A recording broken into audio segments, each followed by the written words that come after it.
si l'on vous demandait, qu'est-ce que c'est la confirmation?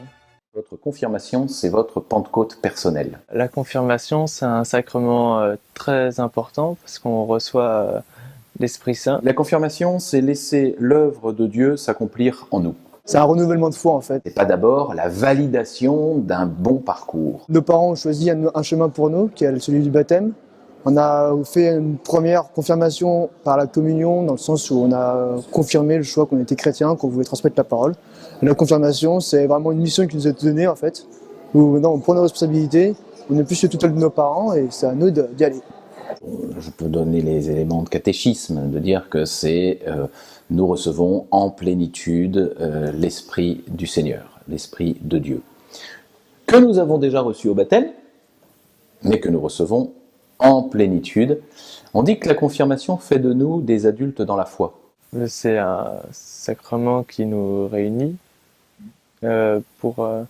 qui confirme chaque chrétien dans sa foi, qui aide à dire oui, je crois, me voici Seigneur, je suis là pour toi et je suis là aussi pour les autres, pour te faire connaître Seigneur aux autres. Ce n'est pas une option pour les chrétiens d'élite.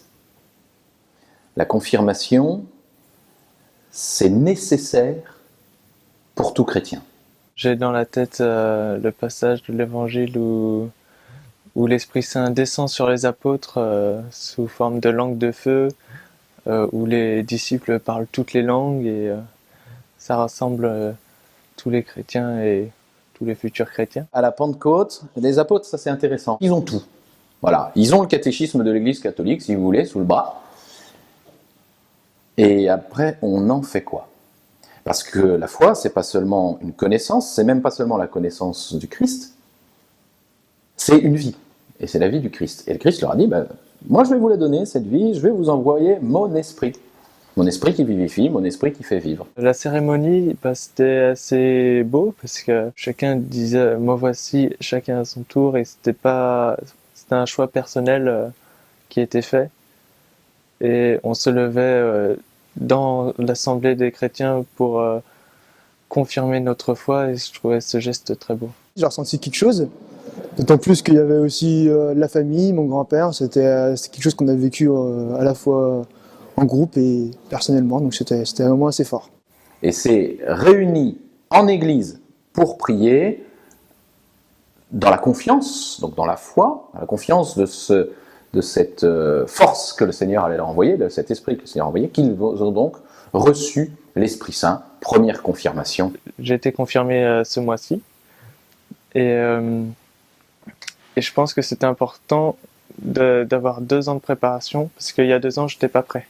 Ça se prépare, c'est un chemin qui prend du temps, parce que il faut réfléchir, il faut quand même pas y aller comme ça, les mains dans les poches. Selon les époques ou les lieux, la confirmation, elle peut être reçue très jeune ou elle peut être reçue plus tardivement. Donc elle ne va pas se préparer de la même manière si c'est un enfant qui a 10 ans, si c'est un adolescent qui en a 13-14, ou si c'est un adulte qui est plus grand. Ça se prépare beaucoup, je pense qu'il y a besoin d'une certaine maturité. De toute façon, elle va se préparer par la fréquentation de la vie de l'Église. Par la vie de l'Église, en fait. On a un prêtre qui nous aide à justement poser les bonnes questions, comprendre aussi un petit peu mieux la foi, comment ça fonctionne, comment l'Église fonctionne. Alors après, bien sûr, qu'on va faire des petits groupes spécifiques, en disant, on va regarder un petit peu la spiritualité de la confirmation, la théologie, n'ayez pas peur des grands mots que j'utilise, mais on va regarder un petit peu, on va poser notre intelligence sur ce qu'est ce sacrement, parce que la foi, c'est pas seulement le cœur, c'est aussi l'intelligence. C'est pas seulement l'intelligence, c'est aussi le cœur. Il faut les deux. Moi, j'ai beaucoup aimé le parcours confirmation, surtout la deuxième partie, parce que je trouvais que nos discussions étaient beaucoup plus profondes, on va dire, pas psychologiquement, mais philosophiquement. Elles étaient plus profondes, parce qu'on allait plus loin. On n'était pas en mode caté, où on apprend que Jésus, c'est un sauveur.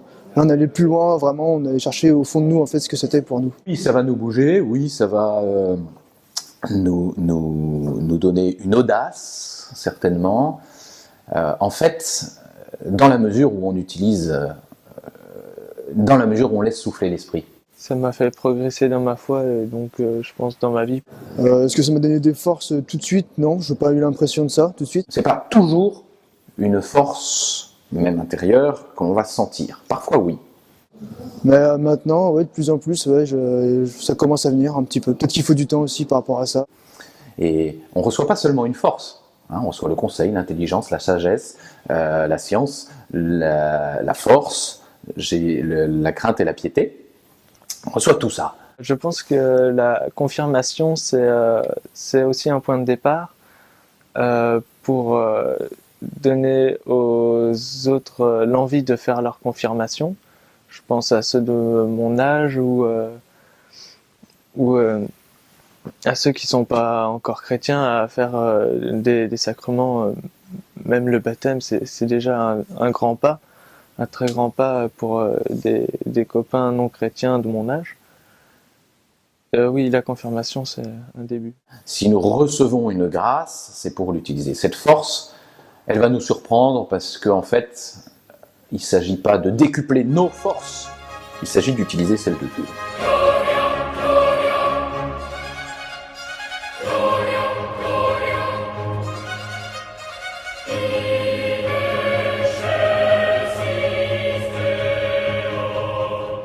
Comment tu l'as vécu, toi? Bien. Moi, c'était un beau parcours. J'ai très bien vécu.